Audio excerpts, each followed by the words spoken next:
sommes ce soir sur le Gala des véhicules d'entreprise et plus particulièrement sur le plateau Agora News Mobility. Et nous recevons Raphaël Kerdraon, qui est donc directeur automobile et nouvelle mobilité chez Verlingue. Bonsoir Raphaël. Bonsoir. Donc votre parcours, vous avez toujours été dans l'assurance et les flottes automobiles? J'ai été effectivement dans le monde des flottes automobiles, soit en tant qu'assureur, soit en tant que courtier. Et aujourd'hui en tant que Verlingue, l'un des principaux courtiers en flotte automobile. Vous leur offrez quel type de service? Alors Verlingue aujourd'hui c'est le 6e courtier français, spécialisé sur les risques d'entreprise, avec une forte dominante sur tout ce qui est assurance de personnes et les flottes automobiles, puisque ce sont nos deux fers de lance. Donc aujourd'hui, même si nous sommes 6e courtier français, on est plutôt le 4e acteur en flotte automobile, en proposant aussi bien des services d'assurance que des services pour accompagner au quotidien les gestionnaires de flotte et nos conducteurs. Vous opérez au dehors de la France ou vous êtes uniquement sur le secteur En fait, nous accompagnons nos clients à l'international, soit via nos filiales en Grande-Bretagne ou en Suisse, où nous sommes 20e en Grande-Bretagne et 5e courtier suisse, et via notre réseau, ce qui fait que nous pouvons accompagner nos clients dans une centaine de pays dans le monde. Et aujourd'hui, nous avons des programmes de plusieurs dizaines de milliers de véhicules à l'international. Vos principaux services pour les flottes automobiles, c'est quoi plus particulièrement? Le cœur, c'est l'assurance, puisqu'on est dans toute la dimension de conseil, parce que ne pas être couvert, c'est le principal risque.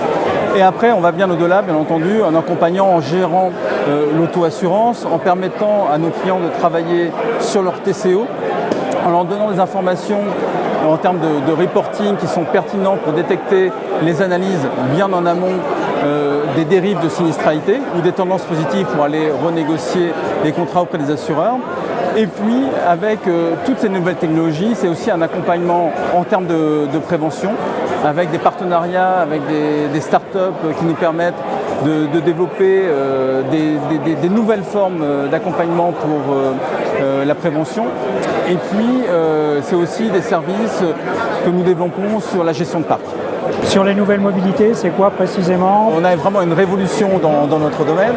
Donc, on va de WeCar, par exemple de la location entre particuliers via des sites internet. Donc là, c'est disruptif sur le marché de la location. On va aller accompagner notre client Keolis sur des véhicules autonomes. Donc des véhicules autonomes qu'on peut voir à la Défense, qu'on peut voir sur Lyon Confluence, sur des VTC. Et puis on s'intéresse beaucoup, bien entendu, à tout ce qui est dans le cadre de la loi d'orientation des mobilités, sur tout ce qui est les trottinettes, les gyropodes, tout ça, parce que finalement on a besoin d'assurance également là-dessus. Ouais. Mais c'est vrai qu'avec la loi d'orientation des mobilités, où on a 16 projets qui vont émerger en France sur l'utilisation de véhicules autonomes, il y en a un dans la communauté de communes Cœur de Brenne, où un service va être mis en place pour desservir des villages qui sont autour de ces communes. C'est quand même des boucles de 22 km qui vont être parcourues par des véhicules autonomes. Donc là, on commence déjà à engranger du kilomètre. Ça va être aussi 8 trajets par véhicule autonome, il y en aura 2 sur ce projet. Donc très clairement, la LOM a pour objectif de faire plus de 2 millions de kilomètres aux véhicules autonomes, mais d'utiliser tous les usages possibles pour se dire comment demain on pourrait revoir l'aménagement du territoire aussi à travers ça. Ça va être vraiment sur des personnes sur lesquelles on va pratiquer de l'inclusion, des personnes qui n'ont plus les moyens d'avoir des véhicules, dont l'âge n'en permet plus de conduire. Et donc c'est quelque chose qu'on pourrait déployer très facilement dans de nombreuses zones rurales ou périurbaines en France. Surtout les véhicules autonomes, il y a des grosses polémiques ou des discussions sur les responsabilités, les assurances, etc.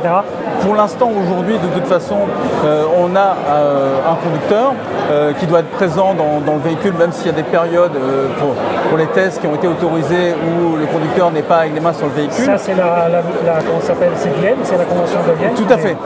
Donc ça, aujourd'hui, c'est ça qui s'applique.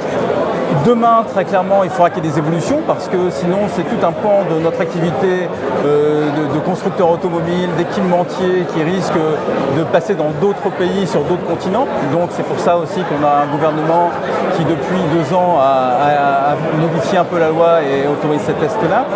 Et puis, pour nous, en termes d'assurance, finalement, le risque sera toujours porté par l'automobile. C'est ce qui semble se dessiner. En revanche, on aura des fréquences qui seront en baisse très significative. Suivant les assureurs, AXA voit 40% de baisse de sinistres, AIG 90%. Peu importe, en tout cas la tendance c'est que clairement on va avoir une fréquence qui va baisser. En revanche, on aura peut-être de l'intensité, puisqu'on pourra se dire, je ne sais pas, un opérateur qui ne délivre plus le service, à un moment on peut avoir toute une zone sur laquelle on a des accidents. Et puis ça va être aussi tous les chevaux de responsabilité qu'il faudra remonter pour aller chercher finalement les entreprises qui sont responsables. Et ce que je sais, c'est que même si ce n'est pas pour demain, déjà les opérateurs, les constructeurs prévoient dans tous les liens, les liens contractuels qui les relient, ces rapports-là au niveau de l'assurance. On va finir sur quelques chiffres. L'année 2018 a été une bonne année pour Verlingue et les flottes. Oui, pour Verlingue, on finit l'année à 135 millions d'euros de chiffre d'affaires, avec une croissance de 14%, tirée en partie par la croissance organique, qui est toujours notre moteur, et puis un rachat d'un cabinet sur Londres.